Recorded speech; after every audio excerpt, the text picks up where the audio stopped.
Bismillah. Assalamualaikum. Kita membahas yang pertama tentang merancang atau merencanakan suatu bisnis adalah mengamati lingkungan, mengamati konsumen atau calon customer kita, apa yang mereka butuhkan, apa yang kita punya, apa yang kita munculkan ide, kreativitas atau peluang yang bisa kita buka. Setelah kita menilai atau membuat kesimpulan peluang usaha apa yang bisa dijalankan nantinya, kemudian di tahap berikutnya adalah kita mulai merancang atau menentukan atau memilih tim yang akan terlibat dalam usaha kita. Kalau kita bicara tim, ada yang berpikir bahwa tim ini bisa menghambat kerja dari suatu usaha, atau bahkan tim bisa menjadi pemicu dari kehancuran suatu bisnis. Tapi di era sekarang, ketika kita pengen berpikir maju ke depan dan punya berbagai ide dan pemikiran, maka penting sekali suatu bisnis atau usaha memiliki tim ya yang beranggotakan minimal 3 orang. Kenapa saya katakan 3 orang? Karena beberapa bisnis usaha ketika dijalani 2 orang, maka ketika cekcok atau ribut tidak ada yang menengahi, maka perlu jumlah yang ganjil. Atau kalau mau diterapkan sistem yang lebih besar, maka dibuat struktur yang lebih kompleks ya. Nah, setelah tim sudah terbentuk, maka tentu saja tim ini tidak serta-merta dibiarkan saja. Kita harus memilih atau membuat suatu sistem atau struktur atau job desk. Setiap tim itu memiliki setiap orang dalam tim tersebut itu memiliki job desk yang berbeda, tentu saja sesuai dengan skill, sesuai dengan kemampuannya masing-masing.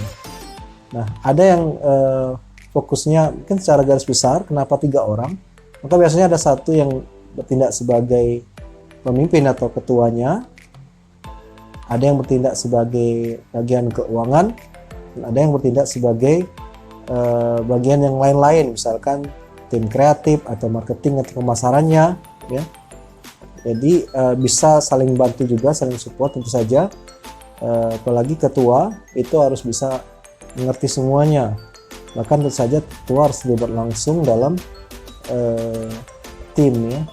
Tapi tentu saja pemilihan ini harus disepakati bersama, job desk-nya juga harus disepakati bersama.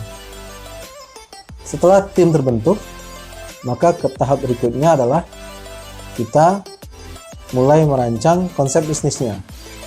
Jadi tahapan yang pada video sebelumnya saya mengupas tentang brand atau merek, dan salah satu dari merancang konsep bisnis adalah dengan membangun atau membuat brand, dan ini menjadi hal penting karena seperti cover atau kemasan itu harus dipikirkan matang-matang. Karena kalau kita punya tim, tentu saja idenya bisa digabungkan atau dicari yang terbaik gitu ya.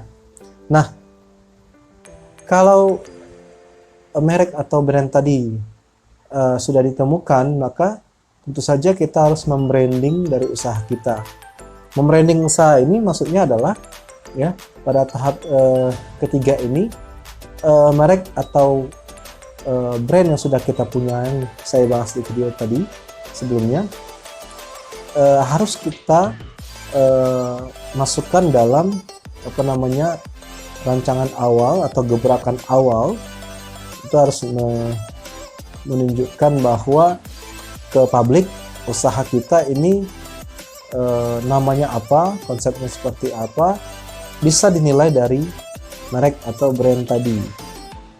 Nah, membranding ini bisa dengan berupa physically, dengan menunjukkan dalam tulisan, ya, baik itu di di banner, di spanduk segala macam, atau membrandingnya di dunia maya, ya, menyebarkan leaflet, promosi-promosi yang bisa berupa gambar, leaflet atau pamflet yang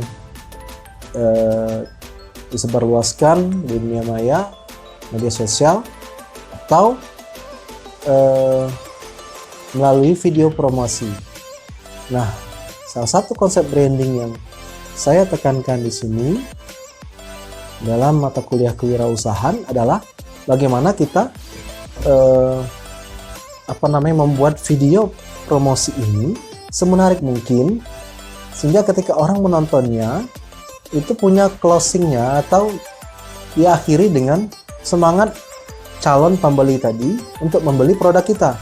Kalau tidak ada semangat untuk itu, atau bahkan di video tersebut tidak ada ajakan untuk membeli produk kita atau menggunakan jasa kita, maka bisa dikatakan video promosi kita gagal, ya. Maka membrandingnya harus ada kata-kata.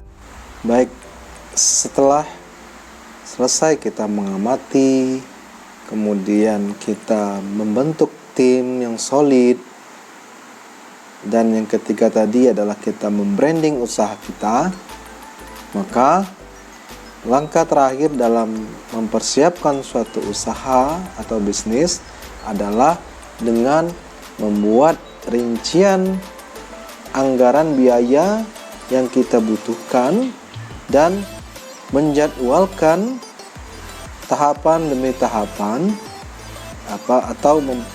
tahapan persiapan dari mendirikan usaha ini. Yang pertama adalah terkait dengan rincian biaya atau justifikasi kebutuhan biaya. Poin-poin yang bisa kita masukkan atau yang perlu kita rincikan dalam rincian biaya, yang pertama adalah kebutuhan akan alat dan bahan. Apa saja peralatan yang kita butuhkan, dan yang kedua, apa saja bahan habis pakai yang kita butuhkan.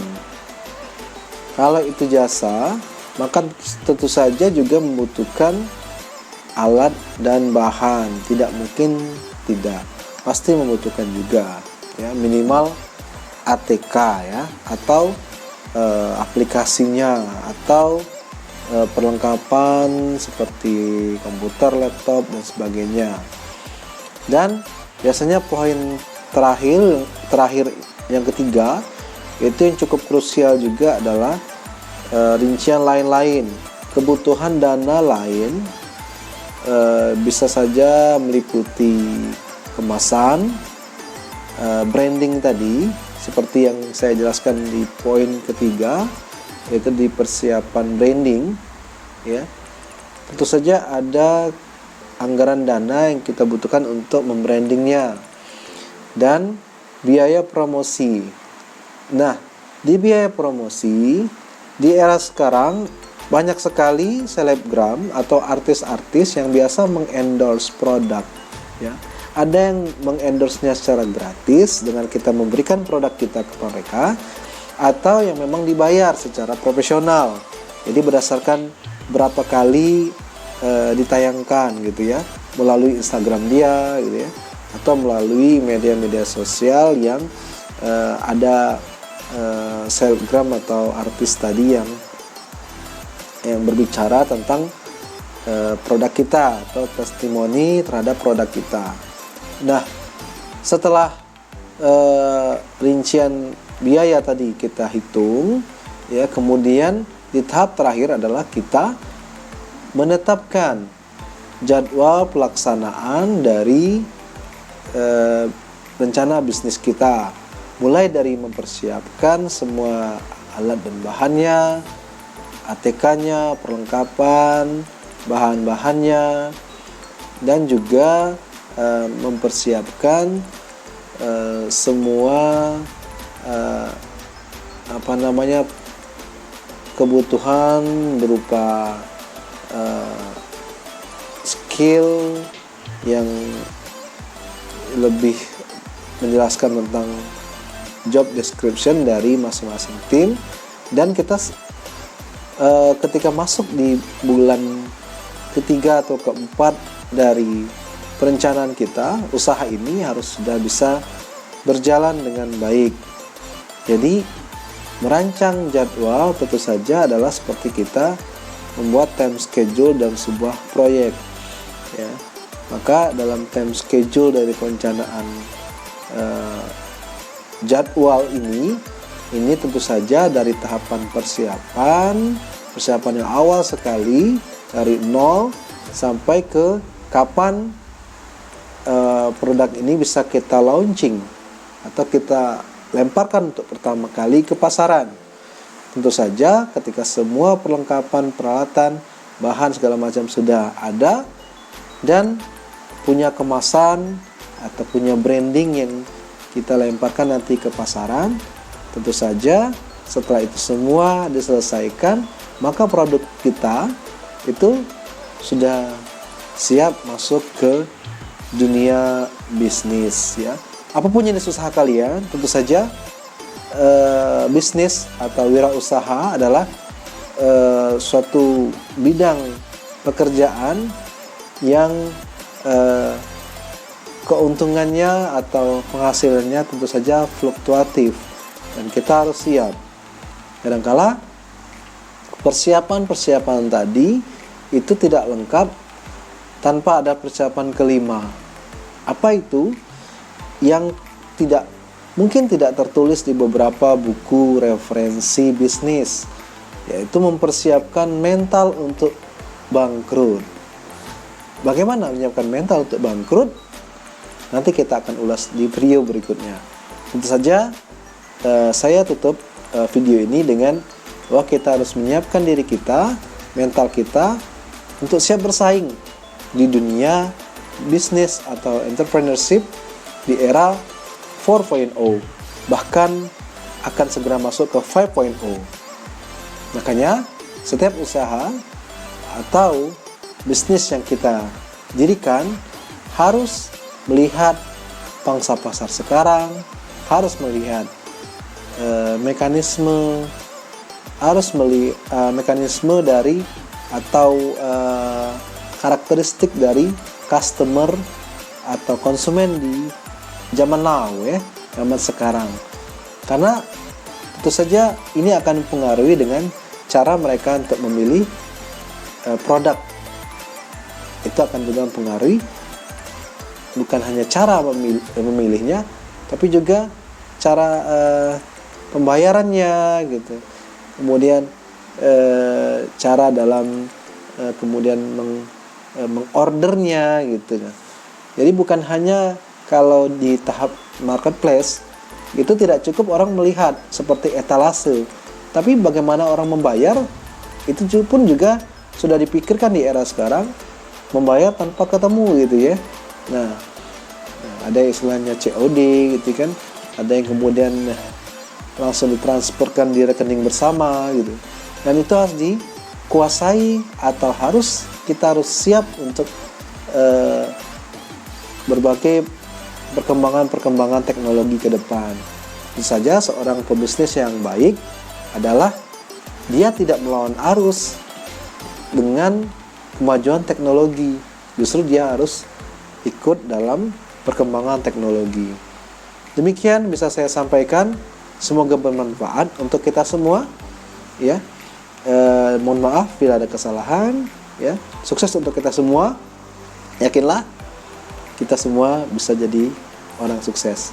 Mari belajar sama-sama. Sama-sama terus belajar.